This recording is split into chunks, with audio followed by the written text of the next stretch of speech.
नमस्कार, मैं हूं आकर्षण उपल और इस समय आप ये सीधी तस्वीरें देख रहे हैं IBN 24 पर। दोस्तों, कोरोना से इस समय ना केवल करनाल और पूरे हरियाणा में हाहाकार मचा हुआ है, बल्कि लोग इलाज के लिए तड़प रहे हैं। सरकार का दावा है कि उनके इंतजाम पूरे हैं, ऑक्सीजन की कोई कमी नहीं है, लेकिन अस्पताल वाले कह रहे हैं कि हमें ऑक्सीजन प्रॉपर नहीं मिल पा रही है और इसका नतीजा ये हो सकता है कि आने वाले दिनों में कभी भी मरीजों की मौत हो सकती है जो जिंदगी और मौत से जूझ रहे हैं। अगर मैं बात करूं करनाल की, तो करनाल के सिग्नस हॉस्पिटल में कल पूरी तरह से ऑक्सीजन खत्म होने वाली थी। 20 मिनट का बैकअप रह गया था। जिला प्रशासन के दावे ही रह गए और उन्हें ऑक्सीजन के सिलेंडर कुरुक्षेत्र और पानीपत के अस्पतालों से मंगवाने पड़े, तब जाकर उन मरीजों की जान बच पाई।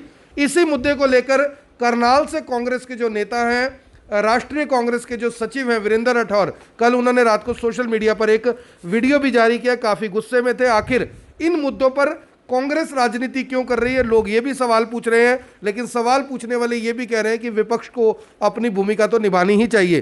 तो सबसे पहले जुड़ते हैं वीरेंद्र सिंह राठौर के साथ। राठौर साहब, सरकार पूरे इंतजाम कर रही है, अस्पतालों में लोगों को इलाज मिल रहा है, आप रात को गुस्से में थे। कुछ लोग कह रहे हैं कि आप तो राजनीति कर रहे हैं, लेकिन कुछ कह रहे हैं, कुछ चाहते हैं कि कांग्रेस को विपक्ष के रूप में अपनी भूमिका भी निभानी चाहिए। सच क्या है? देखिए आकर्षण जी, सरकार की जो तैयारी कोविड को लेकर के होनी चाहिए थी, पूरे मीडिया में पूरा वर्ल्ड ये जानता था कि सेकेंड वेव जो है वो बड़ी ख़तरनाक आएगी। पूरे दुनिया के देशों ने तैयारी की, पर अफसोस है कि हमारे देश के अंदर तैयारी नाम की कोई चीज़ नहीं रही। हम हरियाणा की बात करें तो हरियाणा इस चीज़ को लेकर के कोई भी तैयारी कर नहीं पाया। सबसे कॉमन सेंस की बात थी कि रेस्पिरेटरी प्रॉब्लम इस वायरस से आती है और ऑक्सीजन एक इम्पॉर्टेंट रिक्वायरमेंट के रूप में इस सारे सिस्टम में चाहिए थी।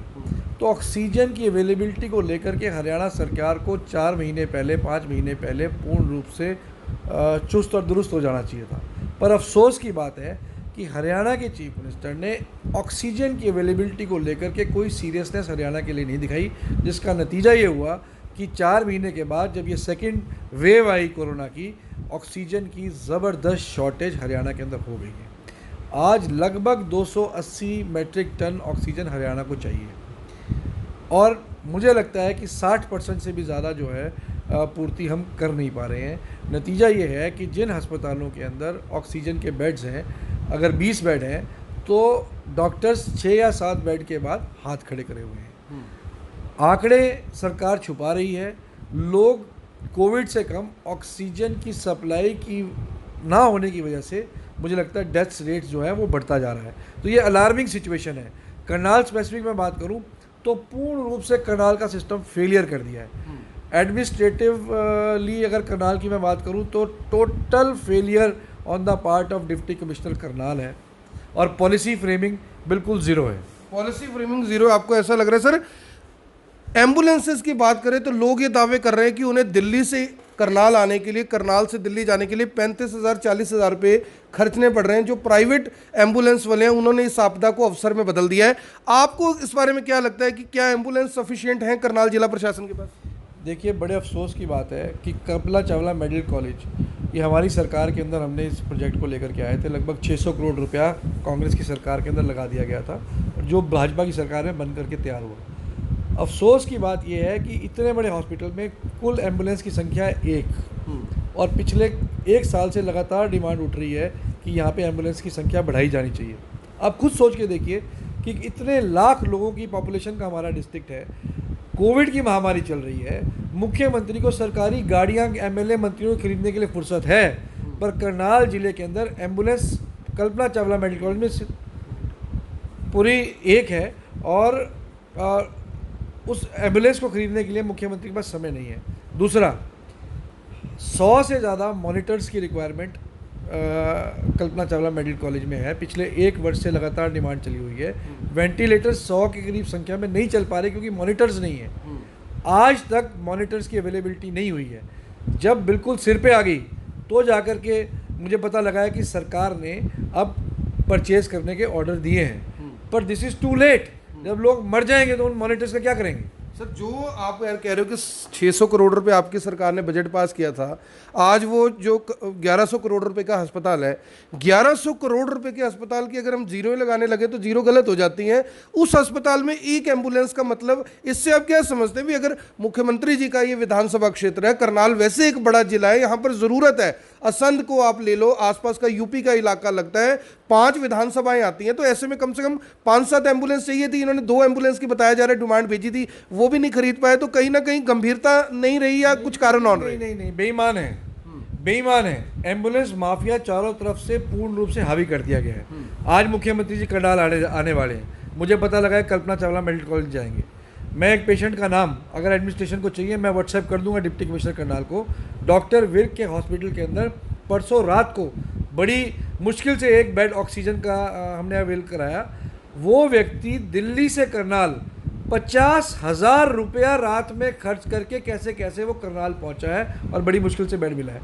तो ये एम्बुलेंस का जो माफिया है, आप इमेजिन करके देखिए, 200 किलोमीटर का सफ़र सिर्फ 300 रुपये की ऑक्सीजन लेने के लिए, जिंदा रहने के लिए 50,000 रुपया खर्चा अगर करना पड़ रहा है, तो ये साफ जाहिर करता है कि मुख्यमंत्री का कोई इंटरेस्ट कल्पना चावला कॉलेज के अंदर एम्बुलेंसेस की संख्या को बढ़ाने का नहीं है। ये अपने लोगों को, ये एम्बुलेंस का माफिया जो है वो करनाल शहर के अंदर बना दिया गया है, जो लोगों की जेब के अंदर पूरा डाका डालने का काम कर रहे हैं। सर जो आप एम्बुलेंस की बात कर रहे हो, अगर हम बात करें कि अब तो देखो कोरोना काल चल रहा है, कोरोना काल हो सकता है एम्बुलेंस का घाटा हो रहा हो सरकार के पास, प्राइवेट एम्बुलेंस वाले नोट कूट रहे हैं, रूटीन में भी एम्बुलेंस की ज़रूरत रहती है, और कल्पना चावला मेडिकल कॉलेज यानी अपने आप में समझ कर भी इतने बड़ी एकड़ के अंदर, यानी कि कम से कम 50-60 एकड़ में कल्पना चावला मेडिकल कॉलेज बना, और एक एम्बुलेंस, और वो भी किस तरह से काम करती है आपको पता ही है। देखिए करशन जी, बड़ा सवाल ये है कि आप अगर एम्बुलेंस के लिए कल्पना चावला मेडिकल कॉलेज के अंदर अप्लाई भी करें या कॉल भी करें, तो तुरंत प्राइवेट एम्बुलेंस आपके घर पर पहुँचती है।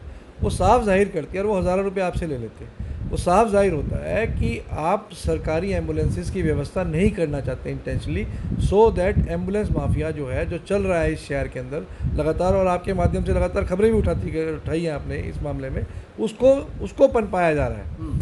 हज़ारों लाखों रुपया, करोड़ों रुपया की कमाई जो है, जो आम जनता को फ्री में सुविधाएं मिलनी चाहिए थी, वो एम्बुलेंस माफिया की जेब के अंदर पैसा जा रहा है। तो सरकार को मुझे लगता है इस और ध्यान केंद्रित करना चाहिए। सर आप कांग्रेस से हैं, यहाँ पर जो लोग आपको देख रहे हैं, सुन रहे हैं, वो तो कहेंगे कि कांग्रेस को राजनीति करने का मौका मिल गया है, आप क्यों आगे नहीं आते, आप क्यों नहीं कुछ बेडों के साथ शुरुआत करते, आप क्यों पहल नहीं करते, दिखाइए सरकार को करके कि देखो आप नहीं कर पा रहे थे, हम तो कर सकते हैं।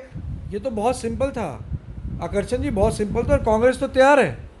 मैं आज इस बात के लिए तैयार हूँ, चाहे हम कांग्रेस के लोग कैसे भी व्यवस्था करें, सरकार हमें सिर्फ ऑक्सीजन सिलेंडर्स की व्यवस्था कराए, हम उसको परचेज करेंगे, हम पेमेंट करेंगे, कांग्रेस के लोग पेमेंट करेंगे, हम 100 बेड से शुरुआत करेंगे, पर सरकार को चाहिए कि वो ऑक्सीजन की अवेलेबिलिटी कराए। प्रॉब्लम तो ये है कि कांग्रेस के लोगों को भी आज ऑक्सीजन की सिलेंडर्स की रिक्वायरमेंट है, अदरवाइज ऑक्सीजन सिलेंडर्स अवेलेबल होते तो हम तो अब तक कई 100 बेड का हम लोग व्यवस्था कर देते, पर हम व्यवस्था करने के लिए तैयार हैं। मेरी प्रशासन से अपील है, मुख्यमंत्री जी आज आएंगे, आप लोग उनसे पूछ लीजिए कि पॉलिटिकल पार्टीज़ को अगर सिलेंडर्स की व्यवस्था हो जाए, तो ऑक्सीजन की अवेलेबिलिटी हो जाए, हम मॉडरेट पेशेंट्स के लिए तो कम से कम, जिनकी संख्या लगातार बढ़ रही है, उनके लिए हम oxygen cylinders with beds provide कराने को तैयार हैं, पर सरकार हमें ऑक्सीजन की अवेलेबिलिटी कराए, पेमेंट हम करेंगे। तो सर जो आपको लगता है कि जो सरकार दिल्ली सरकार के ऊपर आरोप लगाती है कि उन्होंने हमारे टैंकर लूट लिए ऑक्सीजन के, जो सरकार ये आरोप लगा रही है कि पंजाब में हमारा लूटा हुआ पानीपत से सिरसा जो ट्रक जा रहा था वो पंजाब में उतार दिया गया, आपको लगता है कि सरकार से आपको ऑक्सीजन मिल पाएगी? क्योंकि सरकार तो खुद ऑक्सीजन के लिए कहीं ना कहीं तड़प रही है, सुप्रीम कोर्ट में केस चल रहा है, विदेशों से ऑक्सीजन मंगवाई जा रही है। वही तो बात है, वही मैं बात बारी बारी कह रहा हूँ कि सरकार ने तैयारी नहीं करी है। डिप्टी कमिश्नर करनाल आज भी कह रहे हैं कि पर्याप्त ऑक्सीजन है। आप लोगों को भ्रमित मत करें, ऐसी स्टेटमेंट सुन करके दूसरे शहरों से लोग करनाल की तरफ भाग रहे हैं, और प्रेशर यहाँ लगातार बढ़ता जा रहा है। आपने सिर्फ 404 बेड की व्यवस्था करी है प्राइवेट हॉस्पिटल्स, आपने 17 प्राइवेट हॉस्पिटल्स को ये कोविड का पेशेंट्स को रखने की परमिशन दी है। बेड्स तो उनके पास ऑलरेडी अवेलेबल थे। आपने अपना एफर्ट क्या किया है? आपने एक एक्स्ट्रा बेड भी जोड़ने का सरकार की तरफ से क्या एफर्ट हुआ है, उसका जवाब मुख्यमंत्री दें। आपने कोई ऐसा वार्ड तैयार किया हो, आपने कोई ऐसा टेम्परेरी स्ट्रक्चर्स तैयार किए हो जहाँ पर आप मॉडरेट पेशेंट्स को रख सकते हो। 1000 बेड का एक मॉडरेट पेशेंट्स को रखने का एक टेम्परेरी स्ट्रक्चर तैयार किया जा सकता था, परंतु क्योंकि ऑक्सीजन की तैयारी नहीं है इसलिए सरकार का फेलियर है और सरकार बारी बारी झूठ बोल रही है। मैं आपके माध्यम से ये कहना चाहता हूँ कि सरकार गलत आंकड़े पेश ना करे, इससे लोगों के अंदर पैनिक फैल रहा है। 5 वेंटिलेटर सर बताए जा रहे हैं कि सिविल हॉस्पिटल करनाल को मिले थे, सभी जिलों को मिले थे पीएम केयर फंड से। तो जब प्रधानमंत्री जी ने भी करनाल को 5 वेंटिलेटर दिए तो काम तो कहीं ना कहीं शुरुआत तो की। मुख्यमंत्री जी आज आएंगे कल्पना चावला मेडिकल कॉलेज में, मैं उनसे रिक्वेस्ट करूंगा कि वो बगल में सिविल हॉस्पिटल का दौरा ज़रूर कर लें और उन 5 वेंटिलेटर्स जो पिछले 1 वर्ष से पीएम केयर फंड से मंगाए गए थे वो स्टोर के अंदर बंद पड़े हैं, उनको निकलवा करके शुरू करवाया जाए। मेरी आपके माध्यम से, आप स्टार्ट नहीं हुए, वो पूरी रूल से बंद पड़े हैं। तो चीफ मिनिस्टर की नॉन सीरियस अप्रोच है, स्ट्रैटेजी मेकिंग में चीफ मिनिस्टर फेलियर है।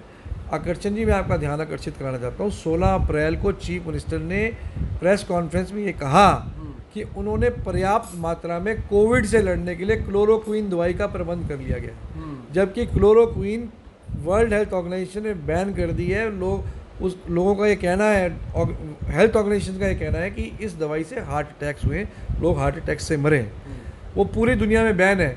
हरियाणा के अंदर भी किसी भी कोविड पेशेंट को क्लोरोक्वीन नहीं दी जा रही और चीफ मिनिस्टर कह रहा है कि मैंने कोविड से लड़ाई लड़ने के लिए क्लोरोक्वीन का पर्याप्त प्रबंध कर लिया है। तो इसका मतलब ये है कि चीफ मिनिस्टर एडमिनिस्ट्रेटिव लेवल पे हेल्थ सेक्रेटरी के साथ पूर्ण रूप से मीटिंग नहीं कर रहे, उनको नहीं जानकारी है कि किस दवाई की रिक्वायरमेंट कोविड के अंदर है, वो ऊल जुलूल बातें लोगों के बीच में करके भ्रमित करने का काम कर रहे हैं लोग। आपका तो सर आरोप ये, लेकिन मुख्यमंत्री जी तो इतने सीरियस हैं कि कल रोहतक थे, गुड़गांव थे, आज वो करनाल भी आ रहे हैं। अगर गंभीर ना होते तो फिर उनको आने की ज़रूरत क्या थी? देखिए, प्रॉब्लम मुख्यमंत्री की ये है, उन्हें भागने की ज़रूरत नहीं है, उन्हें एक जगह कैंप करके हरियाणा को ऑक्सीजन सप्लाई को बहाल कराने की आवश्यकता है। अब मुख्यमंत्री को ट्रक थोड़ी चलाने हैं, ऑक्सीजन सिलेंडर थोड़ी भरने हैं। मुख्यमंत्री, चीफ मिनिस्टर हरियाणा को एक वॉर रूम के रूप में कैंप कर जाना चाहिए एक जगह, और हरियाणा के अंदर सुचारू रूप से सप्लाई हो उसको इंश्योर करना चाहिए, सारे एडमिनिस्ट्रेशन को उस काम पे लगाना चाहिए, बजाय इसके कि चीफ मिनिस्टर दौड़ते फिरें। जितना चीफ मिनिस्टर दौड़ेंगे उतना उन डिस्ट्रिक्ट्स में पैनिक क्रिएट होगा और उतनी ज़्यादा कमी होगी, लोग काम नहीं कर पाएंगे। तो चीफ मिनिस्टर को बारी बारी जो है, मैं बारी बारी बोलता हूँ, जो इनएक्सपीरियंस है चीफ मिनिस्टर का, वो हरियाणा के लिए मुसीबत बनता जा रहा है। उनको क्योंकि एडमिनिस्ट्रेशन चलाने का तजुर्बा नहीं है, उसका नतीजा हरियाणा भुगत रहा है। आखिरी सवाल है सर, इसके बाद इस इंटरव्यू को आगे की ओर बढ़ाएंगे, ख़त्म करेंगे। अब आपको क्या स्थिति लग रही है, क्योंकि समस्या तो बढ़ रही है, 3,77,000 का आंकड़ा पार हो गया है। करनाल में संस्कारों के लिए भी अब अतिरिक्त ज़मीन दी गई है, यानी 100 संस्कार डेली हो सके, इसके इंतज़ाम जिला प्रशासन ने कर लिया है। तो क्या जो आंकड़ों के खेल की बात हो रही है, जिस पर मुख्यमंत्री जी ने 2 दिन पहले एक बयान भी दिया था कि हमारे शोर मचाने से कोई जीवित नहीं हो जाएगा, इसका मतलब आंकड़ों का खेल कहीं ना कहीं चल रहा है? देखिए, आंकड़ों का खेल तो चल ही रहा है। चीफ मिनिस्टर और पूरा जो एडमिनिस्ट्रेशन है वो अपनी कमियों को छुपाने के लिए आंकड़ों के साथ खेल रहे हैं, परंतु फिर भी अब मेरा चीफ मिनिस्टर हरियाणा को ये सुझाव है कि पानीपत में 272 मैट्रिक टन ऑक्सीजन पैदा होती है, वो उतनी लगभग डिमांड हरियाणा के अंदर है। सबसे पहली बात तो पानीपत से जो ऑक्सीजन की सप्लाई दिल्ली जा रही है, उस सप्लाई को पूरा हरियाणा के लिए यूज़ करें, और हरियाणा में जो आप भिवाड़ी से सप्लाई मंगवा रहे हो, जिसको आने में 6 घंटे लगते हैं ट्रांसपोर्टेशन के अंदर, उस सप्लाई को आप दिल्ली के लिए डाइवर्ट कराएं, so that timely oxygen Delhi के लोगों को भी मिले और टाइमली ऑक्सीजन हरियाणा के लोगों को भी मिले। दूसरा, आपने 70 मैट्रिक टन उड़ीसा, अब गवर्नमेंट ने आपको 70 मैट्रिक टन दी है, सेंट्रल गवर्नमेंट ने जो एलोकेशन की है वो एलोकेशन उड़ीसा से आएगी 70 मैट्रिक टन।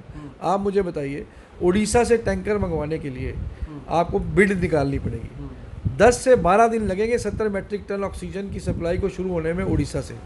10 दिन के अंदर तो भयावह स्थिति पैदा हो जाएगी।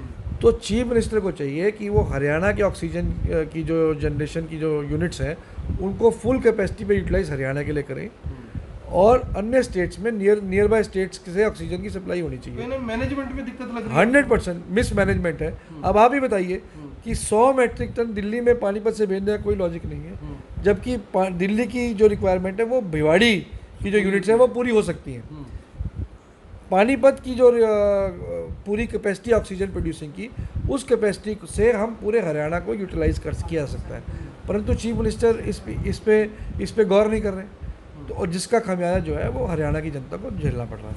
तो ये थे वीरेंद्र सिंह राठौर। सीधे तौर पर हमला मुख्यमंत्री जी के ऊपर ही किया, कहा कि उनकी मिसमैनेजमेंट है, सही तरीके से मैनेज नहीं कर पा रहे, बजाय इधर उधर जिलों में जाने के, पैनिक क्रिएट करने के, क्योंकि पुलिस की जो सुरक्षा व्यवस्था काफ़ी ज़्यादा लगानी पड़ती है, सभी जो अधिकारी हैं वो कहीं ना कहीं बिजी हो जाते हैं। इसको देखते हुए उनको एक वॉर रूम बनाकर वहीं से पूरी की पूरी ये जो इस समय महामारी है उससे लड़ना चाहिए। साथ ही आरोप ये भी लगाए कि अगर समय रहते जिला प्रशासन और हरियाणा सरकार ने तैयारियां कर ली होती तो जाहिर तौर पर आज इतनी भयानक स्थिति ना बनती। अगर ऑक्सीजन के जो प्लांट्स हैं समय रहते बना लिए जाते। और मिसमैनेजमेंट की जो बात की है ये बहुत महत्वपूर्ण सवाल है कि अगर पानीपत में 272 मीट्रिक टन ऑक्सीजन आ रही है तो हमें भिवाड़ी से लेने की क्या ज़रूरत है, वहाँ से दिल्ली को भेजी जा सकती है, अपनी आपूर्ति हरियाणा से की जा सकती है, जहाँ पर ज़्यादा ज़रूरत है वहाँ पर भेजी जा सकती है। लेकिन आप समझते हैं कि सरकारें हैं, सरकारों की मैनेजमेंट इसी तरह की होती है, चाहे किसी की जान चली जाए या कोई यानी कि बच जाए, उनको अपनी मैनेजमेंट सिस्टम से होता है। जो अधिकारी हैं कहीं ना कहीं यहाँ पर मुझे लगता है कि सरकार को गुमराह करने में ज़ोर आजमाइश ज़्यादा कर रहे हैं, क्योंकि अगर अधिकारी इस तरह का एक प्लान बनाकर, आर्किटेक्चरल प्लान बनाकर कि हमें ये चीज़ यहाँ से यहाँ पहुँचाएंगे तो इतना समय कम लगेगा, पैसा कम खर्च होगा, सिक्योरिटी में जो गाड़ियाँ चल रही हैं पुलिस की उनका कम इस्तेमाल होगा, तो जाहिर तौर पर आम लोगों का फ़ायदा हो सकता है। लेकिन जो बात हमारे आपके दिमाग में आती है सरकार उससे कहीं ज़्यादा बेहतर सोचती होगी, ऐसा सभी को लगता है। आप सभी से भी इस वीडियो को देखें भी, इसे शेयर भी करें। आप देख रहे हैं IBN24, मैं हूँ आकर्षण उपल करनाल से आप सभी के साथ लाइव। धन्यवाद।